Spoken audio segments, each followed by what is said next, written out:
Hello guys, welcome back to another video. Today I'm going to show you how to make a simple time-lapse setup for your 3D prints. I am making this for my Anycubic Kobra 2 Neo, but this method will generally work for all 3D printers. So obviously you have to have a 3D printer and a phone or a camera. The only special thing that you're gonna need for this is a Bluetooth shutter. It's very cheap. I got it for 100 rupees on Amazon. Or if you have a tripod like this one, it comes with a Bluetooth shutter as well, so this can also work. Heck, I think even earphones will work for this if pressing the button clicks pictures. So first of all, we have to design an accessory for the 3D printer where we can attach the Bluetooth shutter. I'm going to attach the model here. This one is a defective piece. I did lot of trial and error. I'm going to share that at the end of the video. So let's first go to Blender and design the model. So I made this finger-like structure which is going to poke the button on the shutter, and then this is the other part which is going to be attached at the 3D printer. I found this model online. I just wanted the circle part of it, so I just used that. As this is the final product, I have carefully designed it so it doesn't even break if you apply a little bit more pressure to it. So now I'm going to take this model into the slicer. Okay, so everything looks perfect. Let's slice it, and this is obviously going to require supports, and yeah, everything seems to be okay. So let's get the G code and bring it to the 3D printer. So the 3D printer has started. Now we just have to wait till the model is done. Alright, so the model is finally built. It took 39 minutes, almost 40. Now we wait for the bed to cool. Letting the bed cool first definitely makes the print come out a lot easier. Somebody commented on the last video, so thanks for that. Okay, so the print came off easily now. This is the finger part. I'm going to attach this onto the head. This will be the part that will be pressing the button on the shutter. Okay, so this is the structure. I'm going to attach it like this into the 3D printer. I'm not able to remove this support from here, so I'm gonna let it stick for now. I also made it little bit angled, so if you apply pressure it doesn't break easily. I did it on both sides. So let's just take this and attach it there. Okay, so I have attached the model. Let's call it base. Okay, so I have attached the base to the 3D printer, and then I'm using a double-sided tape to attach the shutter to the base. Now we take the finger part and attach it into the printer head such that when the printer head moves, the finger part will press the button on the shutter. So after everything is done, go to the 3D printer settings, go to move axis, and then just home all the axis, and after that is done, select the move x axis and get the coordinate on which the finger presses the button. Be extremely careful while doing the process. Don't just rotate the knob to the extreme end. I did it last time, and because of that my last model ended up breaking. So in my case it presses the button at 2 to 4 mm, so I'm going to note it down. So generally I use the Anycubic slicer, but for the time lapse to work I have to use Cura. So import your model into the slicer and then go to extension, post processing, and modify G code. Then click on add a script. You'll see a time lapse camera over here. Just click on it and you'll see few settings over here.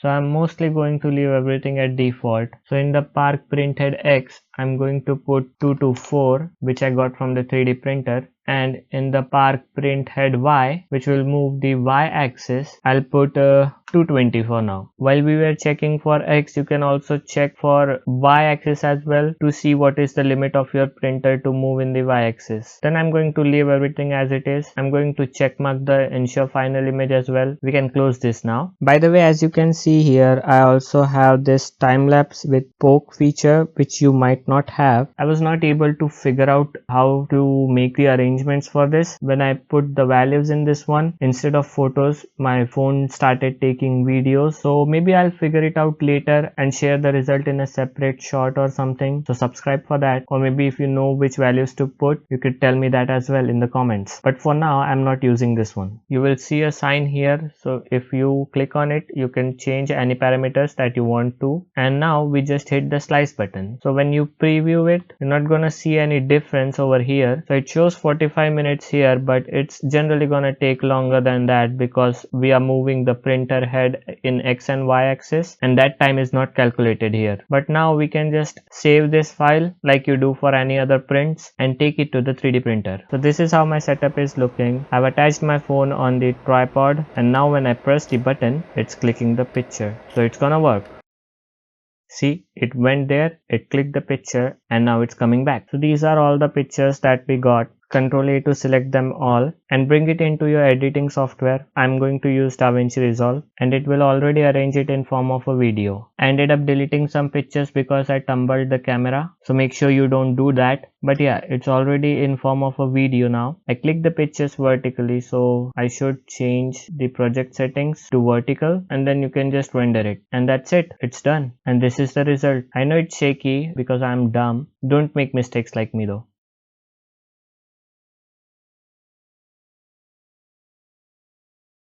So this is the problem that you get when you make the time lapse. Something that is really thin will end up generating threads when the printer head moves. So it took 1 hour and this is the result that I get. It has a lot of strings. It almost looks like hair. But yeah, let's take it out and see if it actually works. It can be easily removed though. But definitely this problem would not have occurred if I was not making the time lapse. And I don't think there is a solution for this right now. Maybe a prime tower would help a little bit, but that is just wasting of filament and I don't want to do that. Look at all these strings. And while I was removing the strings, the model ended up slipping out of my hand and it also broke. It still works. I'm gonna make it again without the time-lapse thing. Attaching with the double-sided tape also doesn't work, so yeah, this is completely useless now. It's fun though. Now I get it that this was not a good model to showcase this feature. I have another model made and that didn't had this kind of stringing. It was just a single line that was noticeable on it, but it didn't affect the product that much. Now let me just share a few of the mistakes that I made along the way. So this was the first model that I was printing. This is how it came out, and this was actually my first time using support. So at first my idea was to attach the finger to the 3D printer and stick the shutter onto the head, but I was not careful with the support on the very first one, so it was hanging around and the distance was also really close, so if I bring the head close to it, the button would still not be pressed. So that was a failure. So then I made few changes to it. I reduced the size of the hole because it was a lot bigger. I also increased the distance between the bridge so it would press, and also the finger was a lot